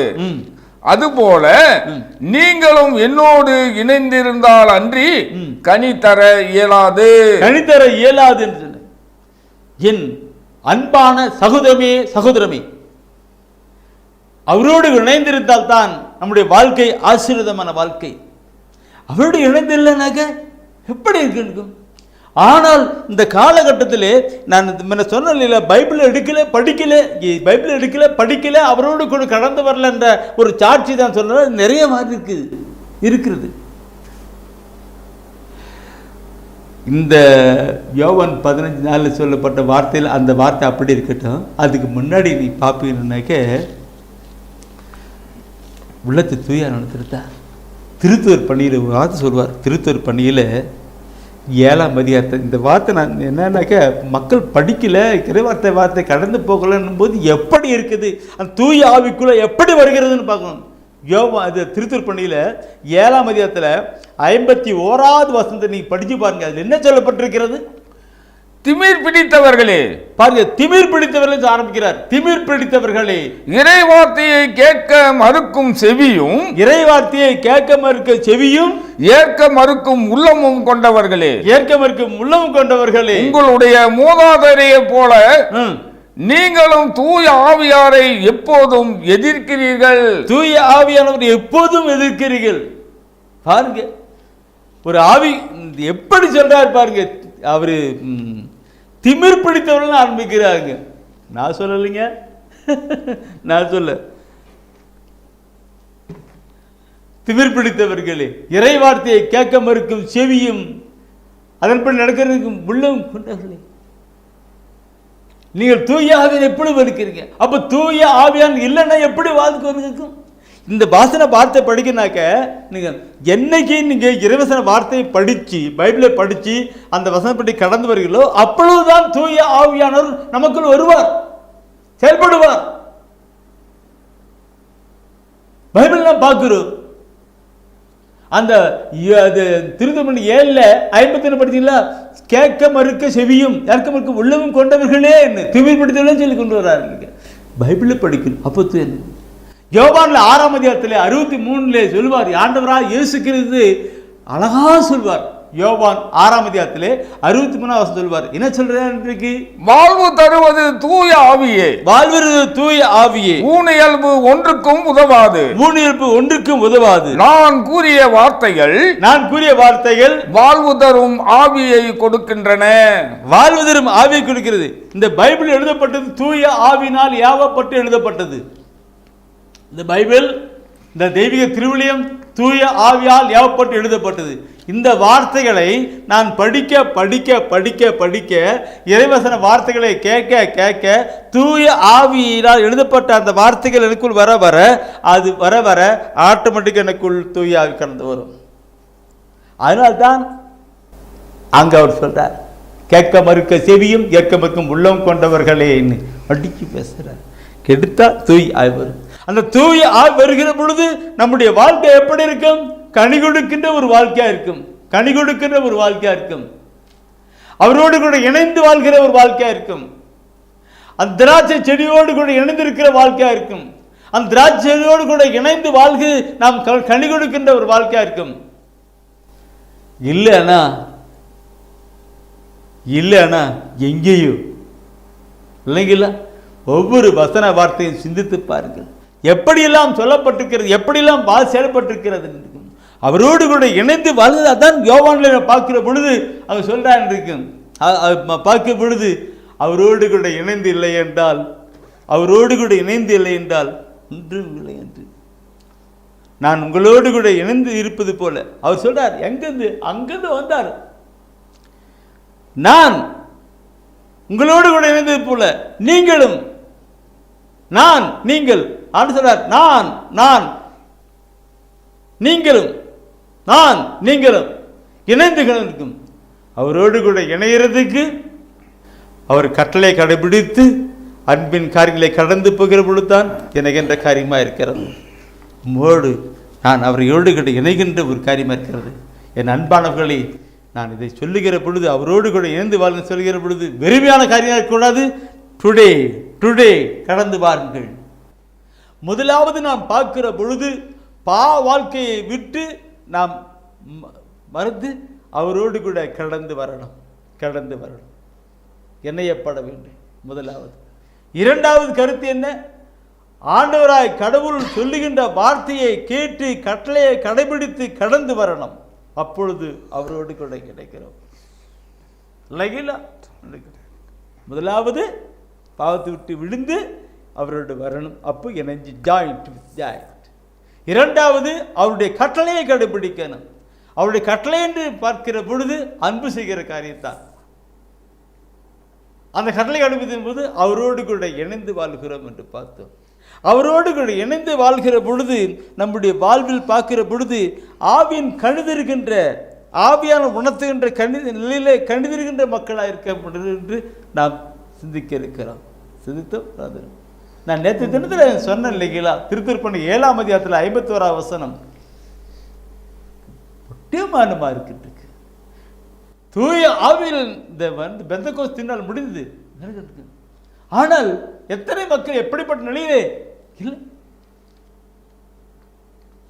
அவரோடு கூட இணைக்கப்பட வேண்டும் என்றால் அவருடைய வார்த்தையை கடைபிடிக்கப்பட வேண்டும். அவருடைய வார்த்தை கடைபிடிக்கப்படும் போது படிக்கிற பொழுது கேட்கிற பொழுது தூய ஆவியிலே அது செயலாக்கி கனிகள் கொடுக்கிறதாய் கடந்து வரும். இதுதான் நேற்றைய தினத்திலே யோவான் 15 4வது வசனத்தை நாம் பார்த்தோம் இல்லைங்களா? யோவான் 15 4வது வசனம் பார்த்தோம்.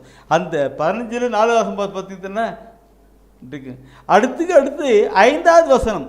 அதில் 5வது வசனம் யோவான் 15 4 படித்தோம். 5வது வசனத்தை நீ படித்து பாருங்க. அதில் அவர் சொல்லுகிறார். என்ன எப்படி சொல்லுகிறார் பார்க்கணும். பிரியமானவர்களே, ஆண்டவராய கடவுள் நம்மிடத்திலே பேசியிருப்பாங்க. அதில் 5வது வசனம் சொல்லுவது என்ன? நானே திராட்சை செடி, நீங்கள் அதன் கொடிகள். ஒருவர் என்னுடனும் நான் அவனுடனும் இணைந்திருந்தால் அவர் மிகுந்த கனி தருவார். என்னை விட்டு பிரிந்து உங்களால் எதுவும் செய்ய இயலாது. என்னை விட்டு பிரிந்து உங்களால் எதுவும் செய்ய இயலாது. சின்ன வார்த்தை, எப்படி வார்த்தை? நான் சொல்றதை ஒவ்வொன்றும் படிச்சு பாருங்க. பைபிள் எப்படி சொல்லியிருக்கிறாரு. நானே திராட்சை செடி, நீங்கள் கிளைகள். நீங்கள் என்னோடு இணைந்திருந்தால் தான் நீங்கள் கனிகளை கொடுக்க முடியும். என்னை பிரிந்து உங்களால் ஒன்றும் செய்ய முடியாது. உம்மை பிரிந்து வாழ முடியாதையா ஏசையா, உம்மை உம்மை பிரிந்து வாழ முடியாதையா ஏசையா ஏசையா. திராட்சை செடியின் கொடியாக உம்மில் நிலைத்திருப்பேன், மிகுந்த கனி கொடுப்பேன், மிகுந்த என் சொல் செயல் சிந்தனை அனைத்தும் கனிகளாக போற்றும். இல்லைங்களா? என் அன்பானவர்களை என்னுடைய வாழ்க்கையில் அப்படியேப்பட்ட கனிகள் கொடுக்கணும், ஆவிக்குறிக்கணும். மிகுந்த கனி கொடுப்பேன். அந்த கிறிஸ்துவோடு கூட இணைந்து வருகிற பொழுது அந்த கனிகள் எப்படிப்பட்ட கனிகளாக இருக்கும்? அந்த திராட்சை செடியோடு கூட இணைந்து வருகிற பொழுது எப்படிப்பட்ட கனிகளாக இருக்கும்? நல்ல கனிகளாக இருக்கும். அதுதான் கலாத்தியரை பார்க்கிற பொழுது கலாத்தியர் 5ஆம் அதிகாரத்திலே 22 அந்த 23 தொடக்கம் வாசிக்கிற பொழுது அந்த ஆவியானவர் அவருக்குள் இணைந்து இருக்கிற பொழுது அந்த ஆவியானவர் நமக்குள் இருந்து அவுட்புட் பண்றது நம்முடைய சொல், நம்முடைய செயல், நம்முடைய சிந்தனை, எல்லா காரியங்களும் ஆவின் கனிகளாக இருக்கும் என்று தான் கலாத்தியர் 5ஆம் அதிகாரத்திலே 22 and 23 வசனத்தின் தொடக்கத்திலே சொல்லப்பட்டிருக்குது. எடுத்து படித்து பாருங்கன்னா அப்படிப்பட்ட கனி இருக்கிறதா? அப்படிப்பட்ட இந்த படிக்க போற அந்த மாதிரி கனி இருக்கிறதா? அப்போ நாம் ஆண்டவரோடு கூட இணைந்திருக்கிறோம். இல்லைனா இல்லை. நான் சொல்லல, வசனம் சொல்லுகிறது.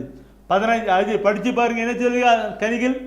தூய ஆவியின் கனியோ அன்பு, மகிழ்ச்சி, அமைதி, பொறுமை, பரிவு, நன்னயம், நம்பிக்கை, கனிவு, தன்னடக்கம் என்பவை ஆகும். இந்த கனி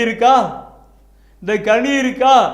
அப்பதான் நாம அவரோடு கூட இணைந்திருக்கிறோம் என்று அர்த்தம். அப்படி இல்லைன்னா நம்மகிட்ட அவர்கிட்ட ஜாயிண்ட் ஆகல, அவரோடு கூட இணையில்லைன்னு அர்த்தம்.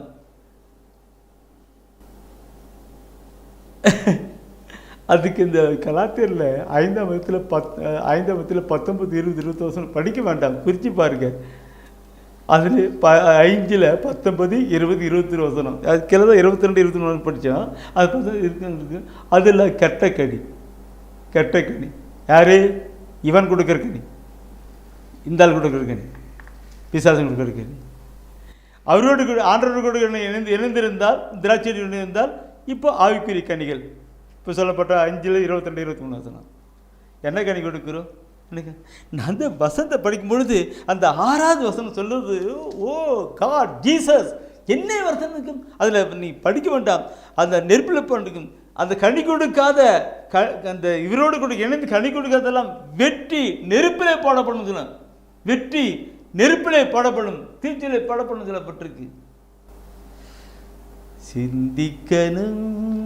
சிந்திக்கணும் நம் வாழ்வை சிந்திக்கணும், பார்க்கணும், அப்படி வாழ்க்கணும், எற்றி போடுவான்களுக்கு அவரோடு கூட இணைந்திருக்கணும். இது நான் சொல்லுகிற கருத்துக்களை ஒவ்வொன்று பார்க்கணும். நேற்று அதை முதல் நாள் நீங்கள் படிச்சிங்க.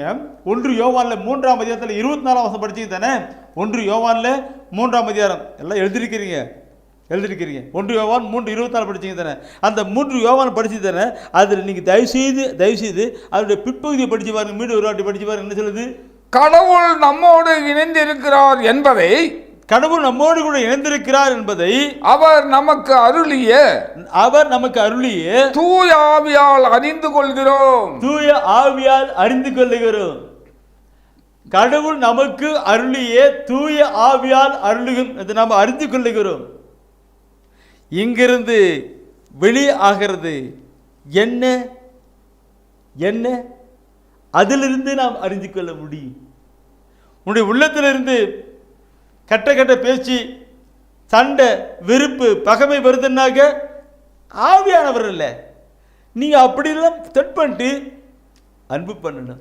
ஏழை எளியர்களுக்கு, அனாதைகளுக்கு, அப்படியேப்பட்டவர்களுக்கு, வழிபட்டவர்களுக்கு அப்படிலாம் அன்பு பண்ணுறதுக்கு, உன் பகைவர்களை வெறுக்கிறவர்களுக்கே அன்பு செய்கிற பொழுது தான் அங்கே தூயானவர். அதான் சொல்லப்பட்டு கடவுள் நம்மோடு இணைந்திருக்கிறார் என்பதை அவர் நமக்கு அருளிய தூய ஆவினால் நாம் அறிந்து கொண்டிருக்கிறோம். Praise God, Jesus. Hallelujah.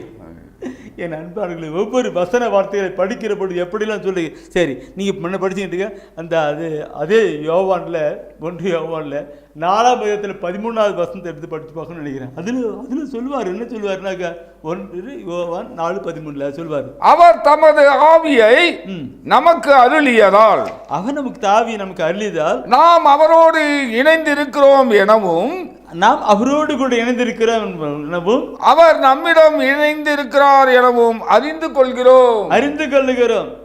இந்த கனி, திராட்சை செடி இணைந்திருக்கிற பொழுதுதான் அந்த கனி வருகிறது என்று, அதனால் அறிந்து கொள்ளுகிறோம் என்று. வசனத்தை படிக்கிறேன், கேட்டிருக்கிறேன். அன்பான சகோதரமே, ஆண்டவரோடு கூட இணைந்து நல்ல கனி கொடுக்கிற மரங்களாக, கொடிகளாக, செடிகளாக கடந்து போகணும், கிடைக்கும். அவரோடு கூட இணைந்து வாழ்கிறோம் என்பதை நம்முடைய சொல், செயல், நடத்தையிலே வெளிப்படுத்தணும். அவர் ஆண்டவரோடு கூட இருக்கிறார். நண்பர்களே, நான் சொல்லுகிற பொழுது நேற்று தினத்தில் ஒரு சாட்சி சொன்னேன் இல்லைங்களா? இதனால கூட ஒரு சாட்சி நான் சின்ன ஒரு சாட்சி சொல்ல விரும்புகிறேன். எனக்கு தெரிந்த ஒரு குடும்பத்தார், அவருடைய மகள் தவறான வாழ்க்கை வாழ்கிற நிலை போயிருந்தார். தவறான வாழ்க்கை பண்ணுங்க. நானும் அந்த சகோதரி வருகிற பொழுது அந்த மகள் சேருவாரோடு கூட சேர்ந்து பழகுவாரோடு பழகி அப்படிப்பட்ட நிலையில் போயிருந்தார். நின்றுக்கும் அப்பா அம்மாவுக்கு தனியாக உட்கார வச்சுட்டு இந்த பாப்பாவோட சகோதரியோட கூட நான் கொஞ்சம் இலவசன வார்த்தைகளை படிமா, எப்படிமா இருக்குது உன் வாழ்க்கை, எப்படி இருக்கு, எப்படி செயல்பட்டுருக்கேன் நான் சொல்ல அந்த பாப்பா சகோதரி காலேஜ் படிக்கிற பிள்ளை சொல்லு அழுகிறான். அழுதுட்டு வாழ்க்கை மாறிட்டு அழுதுட்டு அங்கே விட்டு அப்பா அம்மாவும் வெளியே இந்த உட்காந்துட்டு அவங்க பார்க்குறாங்க என்ன நடக்குது. அவங்க முட்டி போட்டு அழுறதெல்லாம் பார்த்து அவங்க 2 பேரும் அழுறாங்க. ஆண்டவரே, என் அன்பானவர்களே, ஆண்டவர் நம்மை எதிர்பார்க்கிறார். நல்ல கனி கொடுக்கிற மரமாக கொடியாக இருக்கப்பட வேண்டும் என்று அவர் எதிர்பார்க்கிறார். ஆனால் நாம் என்ன கனி கொடுக்கிறோம் என்பதை பார்க்கணும். முதலாவது பார்த்தோம், பாவத்தை விட்டு வந்துடணும். 2வது கட்டளை கடைபிடிக்கணும். 3வது பார்த்துக்கிற பொழுது ஆவிக்குரிய கனிகளை கொடுத்து இணை வாழ்ந்து. சரி, இப்போ 4வது ஒரு கருத்தை நான் சொல்ல போன விரும்புகிறேன். அது ஒவ்வொன்றும் கருத்தான போயிட்டு எடுத்து நிற்கும். தெய்வீக திருவிருந்திலே பங்கு பெற்று அவரோடு கூட நாம் பங்கு பெறணும். தெய்வீக திருவிருந்திலே பங்கு பெற்று அவரோடு கூட இணையணும்.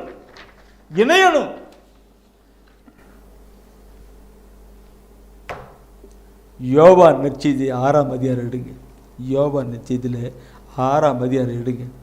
6ஆம் அதிகாரத்தில் 55 and 56 வசனம் சொல்லியிருக்கும். அதில் 55வது வசனத்தை பார்க்கணும். எனது சதை உண்மையான உணவு, என் சதை உண்மையான உணவு, எனது ரத்தம் உண்மையான பானம். எனது ரத்தம் உண்மையான பானம். வார்த்தை படிக்கிற பொழுது என் உடம்பெல்லாம் அப்படி விழுக்கெடுக்கிறது. விண்ணகம் விட்டு மண்ணகம் வந்து நம்ம எல்லாம் மாற்றி கொண்டு வருவதற்காக அடிக்கப்பட்டு, கிழிக்கப்பட்டு, காயப்பட்டு தன் உடலையும் ரத்தத்தையும் கொடுத்த பார்க்கணும். ஏன்? அவரோடு கூட இணையப்படுகின்ற காரியம்தான், அவரோடு கூட இணைந்திருக்கின்றவர்கள். அந்த 55வது வசனத்தை படிச்சீங்களவா? அடுத்து 56வது வசனத்தை நீ படிச்சு பாருங்க, அது என்ன சொல்லுகிறது என்று. எனது சதையை உண்டு, என் சதையை உண்டு, எனது ரத்தத்தை குடிப்போர், என் ரத்தத்தை குடிக்கிறவர் என்னோடு இணைந்திருப்பர், என்னோடு கூட இணைந்திருப்பர், நானும் அவர்களோடு இணைந்திருப்பேன், நானும் அவரோடு கூட இணைந்திருப்பேன். வார்த்தை நீங்க பார்க்கணும், வார்த்தை நீ பார்க்கணும். என்ன சொல்லுகிறது? என் சதையை உண்டு என் ரத்தத்தை குடிக்கிறவர்கள் என்னோடு கூட இணைந்திருப்பார், என்னோடு கூட இணைந்திருப்பார், நானும் அவர்களோடு கூட இணைந்திருப்பேன். இல்லைங்கள? அவரோடு கூட இணைந்திருக்கணும். அப்போ அவரோடு கூட இணைந்திருக்கணும். அவருடைய சுவாபங்கள் எல்லாம், அவருடைய அன்பின் காரியங்கள் எல்லாம் நம்முடைய வாழ்க்கையில கடந்து வரும். அதே மட்டுமல்ல, அது மட்டுமல்ல, அவருடைய வல்லமையும் கிருபையும் அருளும் ஆசீர்வாதம் நம்முடைய வாழ்க்கை கடந்து வரும். அவர் நம்மை ஆசீர்வதித்து நிலைத்திருக்கிறார். ஆனால் இது பார்த்தீங்கன்னா இங்கே இணையும், அவர் இங்கே இணைகிறார். அப்போ பிளெஸ்ஸிங், ஆசீர்வாதமான வாழ்க்கையாச்சும் தெய்வீகன்னு. எனக்கு தெய்வீக திருப்பலி போன நிற்கும் என்ன நிற்கும். 1 மணி நேரம் ஏசாண்டு சொல்றாரு, 1 மணி நேரம் போது என்னோடு கூட இணைந்திருக்க உங்களால் முடியவில்லையான்னு கெத்தமணி தோட்டத்தை சொல்லுவார். என்னோடு கூட 1 மணி நேரமாவது விழித்திருந்து என்னோடு கூட இருக்க உங்களால் முடியலையான்னு சொல்லி சொல்ற வார்த்தையை கேட்டிருப்பீங்க. தெய்வீக திருப்பலியில் 1 மணி நேரம் அல்லது 1.25 மணி நேரம் அவ்வளோதான் இல்லைங்களா. அந்த நேரத்தில் அவரோடு கூட எப்படி இணைந்திருக்கிறது? அழுகா வருது. அப்படி கோயிலுக்கு போன கொஞ்ச நேரம் அப்படி எல்லாம் உலகையெல்லாம் மறந்து அவரோடு கூட இணைந்து கடந்து போகிற பொழுது தான் அவர் நம்மோடு கூட இணைகிறார், நாம் அவரோடு கூட இணைந்து செயல்படுகிறோம். இதை நான் சொல்லுகிற பொழுது என் அன்பானவர்களே, புனித பவுலடிகள் ஒரு வார்த்தை சொல்வார். புனித பவுல் இயேசுக்கு விரோதமாக செயல்பட்டு அந்த திருத்தியில் வாழ்ந்து கொண்டு அவர் சொல்ற ஒரு வார்த்தையை பார்க்கணும் இருக்கு. 1 கொரிந்தியர் 11ஆம் அதிகாரத்தில் 27வது வசனம் பார்க்கணும் இருக்கு. அவர் இந்த தெய்வீக திருப்பலியை திருவிருந்தை பற்றி என்ன நிலையில சொல்லி கொடுக்கிறார், என்ன நிலை சொல்லி பார்க்கணும் இருக்கு. 1 கொரிந்தியர் 11ஆம் அதிகாரம் 27ஆம் வசனத்திலே பார்க்கிற பொழுது, எவராவது தகுதியற்ற நிலையில் இந்த அப்பத்தை உண்டால் அல்லது ஆண்டவரின் கிண்ணத்தில் பருகினால் அவர் ஆண்டவரின் உடலுக்கும் இரத்தத்திற்கும் எதிராக குற்றம் புரிகிறார் சொல்லப்பட்டிருக்கிறது. இல்லைங்களா? அவர் தகுதியற்ற நிலையிலே இங்க பாவ வாழ்க்கையிலே வாழ்கிற ஒரு மனிதன் இங்கே வர வேண்டும் என்றால், இங்கே கடந்து வர வேண்டும் என்றால், பாவத்தை குறித்து மனம் வருந்தி அறிக்கை செய்து ஏற்று கடந்து வருகிற பொழுதுதான் அவரோடு கூட வருகிறார். அவருடைய உடலை உண்ணுகிறார், ரத்தத்தை குடிக்கிறார், அவர் ஜாயிண்ட் ஆகுது. அப்படி இல்லாம பாவ வாழ்க்கையில வாழ்ந்துக்கிட்டு எப்படி தெய்வீக திருப்பலிலே முதல் பகுதி என்ன? குருவான சொல்ல நான் அடிக்கடி சொல்லிருக்கிறேன். திருப்பலியில் முதல் பகுதி என்ன? அவர் குருவான சொல்லுவார், இந்த தெய்வீக திருப்பலியிலே நாம் தகுதியான முறையிலே பங்கு பெறும் பொருட்டு நம்முடைய பாவத்தை இட்டு மன வருந்துவோமாக என்று சொல்லி பாவ மன்னிப்பை கொடுக்கிறார். இல்லைங்களா? தகுதியான முறையிலே பங்கு பெறும் பொருட்டு எனக்கு அந்த பாவ மன்னிப்பின் கிளை கொண்டு வரணும் இருக்கு. அப்பதானே ஆசீர்வாதம். இல்லைன்னா எப்படி சிந்திக்கணும் பிரியமானவர்களே. அவரோடு கூட இணைந்து வாழப்பட வேண்டும் என்றால் இந்த பாவத்தின் காரியங்களை கடந்து அப்பாற்பட்டு கடந்து வரணும். அப்போதான் அங்கே இருக்கும். இந்த நான் சொல்லுகிற பொழுது என் பிரியமானவர்களே, அதே யோவான்லே நீ பார்க்கும்பொழுது 6ஆம் அதிகாரத்தில் படித்தீங்க இல்லவா? 55 படிச்சீங்க, 56 படிச்சீங்க, 58வது வசனம் நினைக்கிறேன். அந்த 58வது வசனம் படிக்கணும் போது ஆண்ட சொல்றாரு, விண்ணகத்திலிருந்து இறங்கி வந்த உணவு இதுவே. உன்னதத்திலிருந்து அங்கிருந்து இறங்கி வந்த உணவு இதுவே. இது நம் முன்னோர் உண்ட உணவு போன்றது அல்ல. அதை உண்டவர்கள் இறந்து போனார்கள். இவ்வுணவை உண்போர் என்றும் வாழ்வர். அந்த உணவை உண்ணுகிறவர்கள் என்று வாழ்வார்கள். முன்னாடி அந்த மண்ணா உண்ணாங்க, அதெல்லாம் போயிடுச்சு.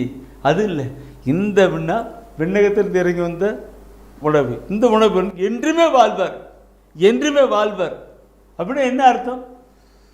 இந்த விளை போட்டு அடுத்த விளக்கு வருவாங்க. நான் இறந்தாலும் வாழ்வேன். அவருடைய உடலை உண்டு ரத்தத்தை குடித்து அவருடைய உடலை கடந்து வந்திருக்கிறது. அதனால் இறந்தாலும் வாழ்வேன். எனவே தான் அந்த 58 படிச்சிங்க தானே, ப்ளீஸ் மேலே போங்க. 55 படிச்சிங்க தானே, 54வது வசனத்தை படிச்சு பாருங்க. 54வது வசனம் படிச்சு பாருங்க. என்ன சொல்லுகிறது?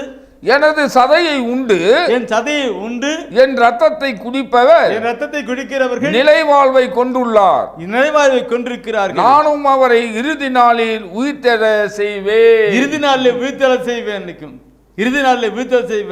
அதான் சொல்லப்பட்டிருக்கு. என்றுமே வாழ்வார்கள் என்று. எங்க இறந்தாலும் அவர்கள் உயிர் பெற்று வாழ்வார்கள் சொல்லப்பட்டிருக்கிறது. வார்த்தை பார்க்கணும் எப்படி சொல்லப்பட்டிருக்கிறது. இப்படிப்பட்ட நிலையை நாம் கடந்து வருத்தான் ஆண்டவர் இந்த நாளில் இப்ப செய்தி கொடுக்கிறார். இணைந்து வரணும். அவரோடு கூட இணைந்த பாக்கியம். ஒவ்வொரு 4 கருத்தை நான் சொல்லியிருக்கிறேன். தூயான் உணர்த்துற இந்த 4 கருத்தை நான் சொல்லியிருக்கிறேன். இப்படிப்பட்ட நிலையில் நாம் வாழ்கிற பொழுதுதான் நமக்கு ஆசீர்வாதம், நம்முடைய வாழ்க்கை வாசம். Oh my God, Jesus, Holy Spirit of peace. 4 point. இந்த 4 நிலையும் தான் ஒரு மனிதனுடைய வாழ்க்கைக்கு ஜெபமாக இருக்கணும், ஜெபமாக இருக்கணும். இந்த 4 பாயிண்ட் ஜெபமாக இருக்கணும். அப்போ ஜெபமாக இருக்கிற பொழுது அவரோடு கூட இணைக்கிறார். இப்படிப்பட்ட நிலை இல்லாமல் ஜெபம் பண்றதில்லை இல்லை. ப்ளீஸ் எடுங்க, பிலிப்பியர்ல 4ஆம் அதிகாரம் எடுங்க. பிலிப்பியர்ல 4ஆம் அதிகாரத்தில் எடுத்து வசனத்தின் கருத்துக்களை ஒவ்வொன்று பார்க்கணும். பிலிப்பியர் 4ஆம் அதிகாரத்தில் எடுத்து 4வது வசனத்தை படிங்க பார்க்கணும். ஆண்டவரோடு இணைந்து, ஆண்டவரோடு கூட இணைந்து என்றும் மகிழுங்கள், என்றும் மகிழுங்கள். மீண்டும் கூறுகிறேன், மீண்டும் கூறுகிறேன், மகிழுங்கள், மகிழுங்கள். ஆண்டோடு இணைந்து, அவரோடு கூட இணைந்து, முன்ன சொல்லப்பட்ட அந்த வார்த்தை 4ஓடு இணைந்து, அந்த படியாக அவரோடு கூட இணைந்து என்றும் மகிழுங்கள், மீண்டும் கூறுகிறேன், மகிழுங்கள். புனித பவுலடிகள் எந்த நிலையில உணர்ந்து அப்படிப்பட்ட வார்த்தை சொல்லியிருப்பார்கள்?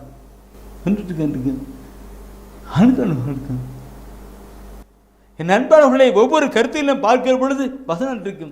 அந்த வார்த்தையை நீ பார்க்க தானே 4ஆம் வசனம், அவரோடு கூட இணைந்து என்றும் மகிழுங்கள், மீண்டும் கூறுகிறேன், அவரோடு இணைந்து மகிழுங்கள், மகிழுங்கள். ஹாப்பி லைஃப், சந்தோஷமான ஒரு வாழ்க்கை வாழுங்க தான் ஆண்டு கொண்டு இருக்கிறார்.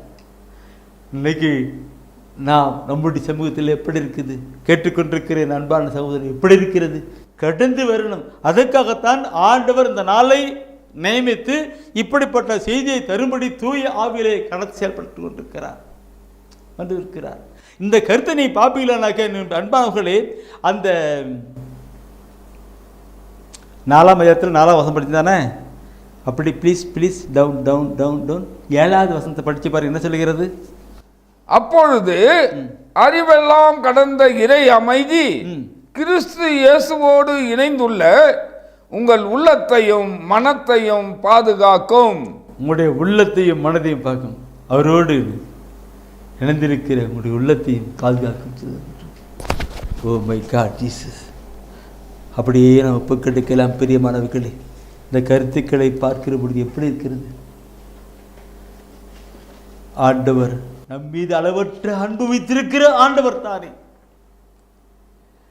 தூய ஆவின் வழியாக இந்த செய்தியை தரும்படி செய்திருக்கிறார். ஒப்புக்கெடுக்கலாம். கண்களை மூடுவோமா? கண்களை முடியுமா? ஒப்புக்கெடுக்கலாம். அவரோடு கூட இணைந்து இணைந்து என்கிற கருத்தை நாம் சிந்தித்தோம். இப்பொழுதும் தூயாவில் உணர்ந்து பாடுவோம்.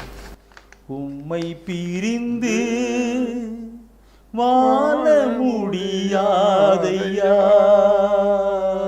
ஏசையா, ஏசையா.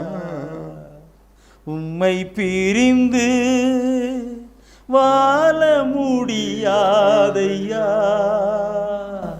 ஏசையா, ஏசையா. அப்படியே கண்களை மூடி கரங்களை மேலே உயர்த்துங்க. அந்த அருள்நாதரை அப்படியே மணக்கண்ணு கொண்டு வாங்க, விசுவாச கண்களை கொண்டு ஓடுங்க.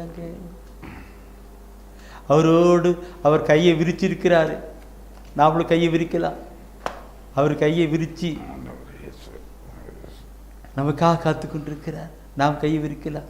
2 கைகளும் அவருடைய கைகளும் நம்முடைய கைகளும் இணையட்டும், இணையட்டும். உம்மோடு இருப்பதுதான் உள்ளத்தின் வாஞ்சையா, உம் சித்தம் செய்வதுதான் இதயத்தின் ஏக்கமையா. அப்படியே கைகள் இணையட்டும். மீண்டும் அந்த உழந்து அப்படியே பாடுங்க. உம்மோடு இருப்பதுதான் உள்ளத்தின் வாஞ்சையா, உம் சித்தம் செய்வதுதான் இதயத்தின் ஏக்கமையா. ஏசையா உம்மைதானே என் கண் முன்னே நிறுத்தி உள்ளேன் ஏசையா உம்மைதானே என் கண் முன்னே நிறுத்தி உள்ளேன். ஆண்டவரே ஆண்டவரே உம்மோடு கூட இணைந்து வாழ்கிற பாக்கியத்தை எங்களுக்கு தாரும். உம்மோடு கூட இணைந்து வாழ்கிற பாக்கியத்தை எனக்கு தாரும். நீர் எங்கள் மீது அளவற்ற அன்பு வைத்தபடி நாளை விண்ணகத்தில் இருந்து மண்ணாக வந்தீர். பாவிகளாகி எங்களை தேடி வந்தீர். எங்களை பரிசுத்தப்படுத்தினீர். உம்முடைய வார்த்தைகளை தந்தீர். உம்முடைய வாழ்ந்து இணைந்து கடந்து வர கிருபை செய்திருக்கிறப்பா. நாங்கள் உம்மோடு கூட இணைகிற பொழுது உம்முடைய வல்லமையும் கிருபையும் அருளும் ஆசிரியும் என்னையும் என் குடும்பத்தை நிரப்பும். என்னுடைய எண்ணங்களையும் சிந்தனையும் நிரப்பும். இந்த உலக வாழ்க்கை முடிகிற பொழுது அந்த விண்ணக வாழ்வுக்கு நான் கடந்தவர்களாக இருக்கிறோம் அப்பா. இந்த நாளிலே நீ தந்த ஒவ்வொரு வார்த்தைகளையும் உள்ளத்தில் நிறுத்துகிறோம் ஆண்டவரே. நீங்கள் என்னுள்ளும் என் வார்த்தைகள் உங்களுக்குள் நிலைத்திருந்தால் விரும்பி கேட்பதெல்லாம் நடக்கும் என்று சொன்னீரே, அப்படியாக தாரும் தாரும். ஒவ்வொருவரையும் தனித்தனிமாய் ஆசீர்வதியும். அவருடைய எண்ணங்களும் சிந்தனைகளும் உமக்குள் ஆசீர்வதிக்கப்பட்டிருக்கட்டும். எங்களுக்காக மரித்து எங்களுக்காக வீத்து எங்களுக்காக வாழ்ந்து கொண்டிருக்கிற எங்கள் அருமை ஆண்டவர் இயேசு கிறிஸ்துவின் திருப்பெயரிலே ஜெபிக்கிறோம் எங்கள் நல்ல தந்தையே. ஆமென் ஆமென் ஆமென்.